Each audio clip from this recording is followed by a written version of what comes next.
It started as a typical Monday. The kind that drags you from bed with a weight of obligations and tasks. I had 3 interviews lined up that day. All for the same position. Our company was expanding. And we needed someone to take on a mid-level role in the department. It wasn't a high-stakes job. Just someone competent who could handle the day-to-day operations, freeing up time for the rest of us to focus on bigger projects. I was the one in charge of these interviews. A task I didn't mind, but didn't particularly enjoy either. There's a certain repetition to these things, the same canned responses. The same scripted enthusiasm from candidates eager to impress. I always tried to stay engaged, offering a smile here and there, asking follow-up questions that made me feel like I was digging beneath the surface. Though most of the time I wasn't. I grabbed my coffee, sat down at my desk, and glanced over the resumes one last time before the first interview. Nothing stood out. Really. The names. The credentials. Just a lineup of hopefuls vying for the same spot. But I had no reason to believe today would be anything other than routine. The first interview came and went without much to note. The candidate was polite, qualified on paper, but there was nothing exceptional about their answers. I thanked them for their time, made a few notes in my file, and prepared for the next one. Then, the second interview. I remember hearing the knock on my door and feeling that same twinge of monotony that always accompanies back-to-back interviews. I glanced at the clock, hoping to get through this one without the usual dragging of time. But when the candidate walked in, something inside me shifted. It was immediate. The way my brain recognized her before I even fully registered it. She was tall, probably in her mid-20s, with long hair pulled back in a sleek ponytail.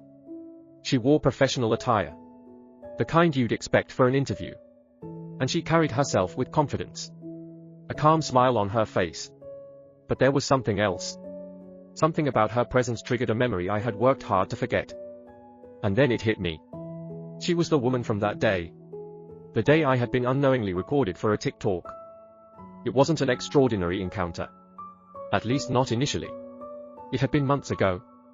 And I was in a coffee shop, minding my own business, scrolling through emails on my phone while waiting for my order. The shop was crowded.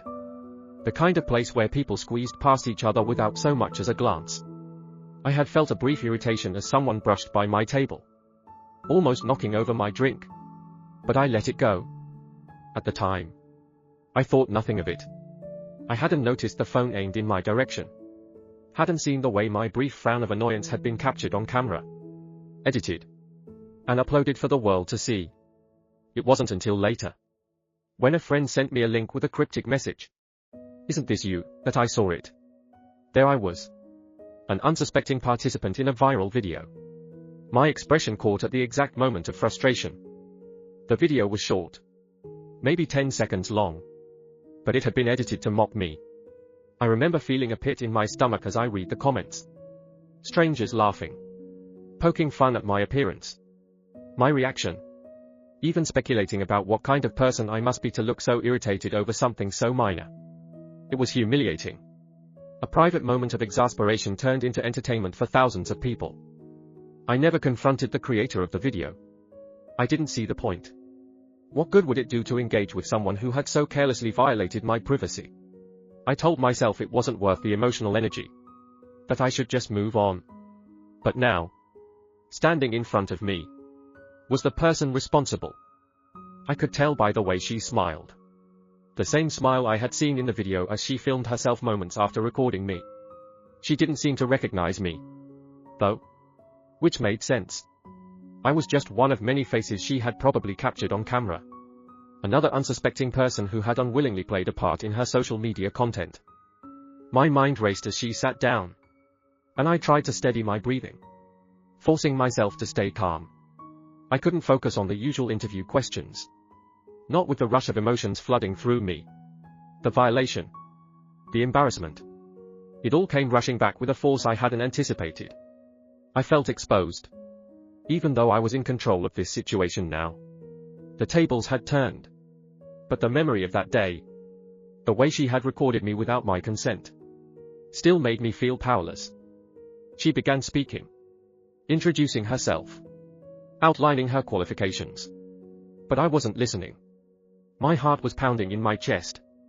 And my thoughts were spiraling. How could she sit there, so poised, acting like we had never crossed paths before? Did she have any idea what she had done? Did she even care? I tried to focus on the task at hand, to conduct the interview as I normally would. But it was impossible. My mind kept drifting back to that TikTok. The way it had spread across social media. The way people had laughed at me. And she had been the one to orchestrate it all. I felt a mixture of anger and disbelief, wondering how she could be so oblivious to the harm she had caused. Finally, I couldn't take it anymore. I knew I couldn't continue with the interview. Not in this state. I cleared my throat, cutting her off mid-sentence, and told her that we would be ending the interview early. I don't know if she was confused, or surprised, or even suspicious of my sudden decision. I couldn't read her expression. All I knew was that I needed her out of my office, out of my sight, before I said something I might regret. She stood up, gathered her things, and walked out of the room, her face calm, unbothered. As soon as the door closed behind her, I felt an overwhelming sense of relief. But it was short-lived.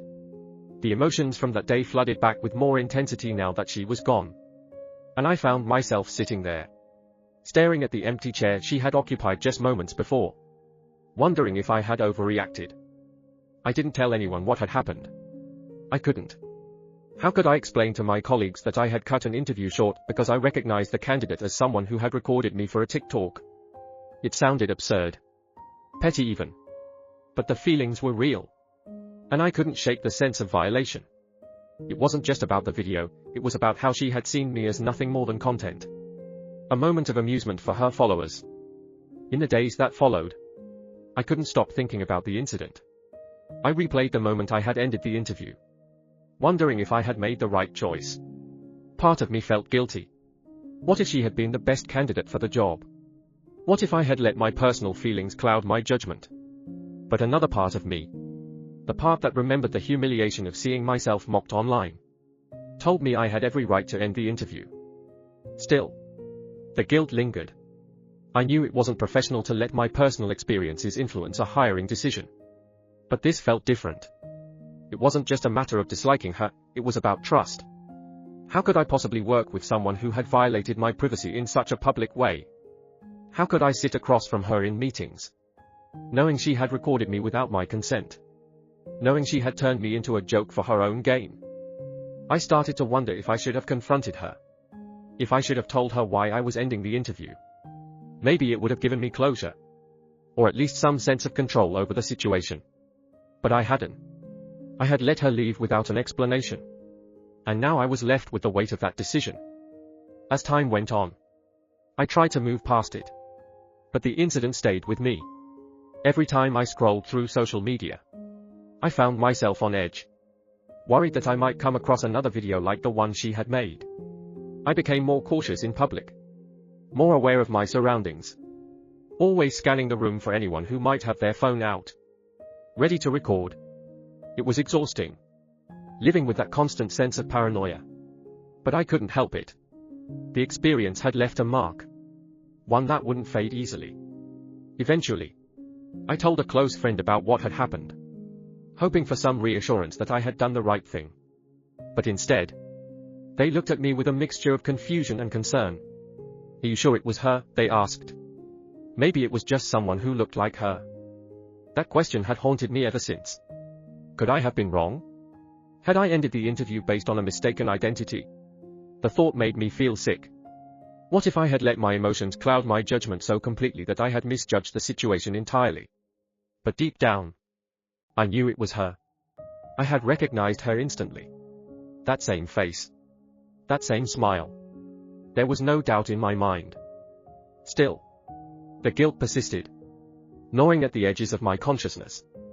I had acted out of emotion. And while I didn't regret my decision, I couldn't help but wonder if there had been a better way to handle it. Should I have confronted her? Should I have given her a chance to explain? Or was I right to end the interview, to protect myself from the discomfort and unease that working with her would have brought? In the end, I realized that there are moments in life when your gut instinct takes over. When you have to make decisions not just based on logic, but on how something makes you feel. That day in the interview, I wasn't thinking about fairness or professionalism. I was thinking about the deep sense of violation I had felt when I saw myself in that TikTok. Mocked by strangers. It wasn't something I could easily let go of. And maybe that's okay. We like to believe that we're supposed to be rational all the time. To put aside our emotions in situations like these. But the truth is, some experiences cut deeper than we're willing to admit. And they leave us with scars that can't be ignored. I had been made to feel small, insignificant, and exposed by someone who had no regard for my privacy or dignity. It wasn't something I could simply brush off. And that's why I ended the interview. Maybe I could have handled it differently, with more grace or confrontation. But at that moment, I did what I needed to do to protect myself. And that, I've come to realize, is not something to feel ashamed of. We're all allowed to draw boundaries when something feels wrong, even if others might not understand why.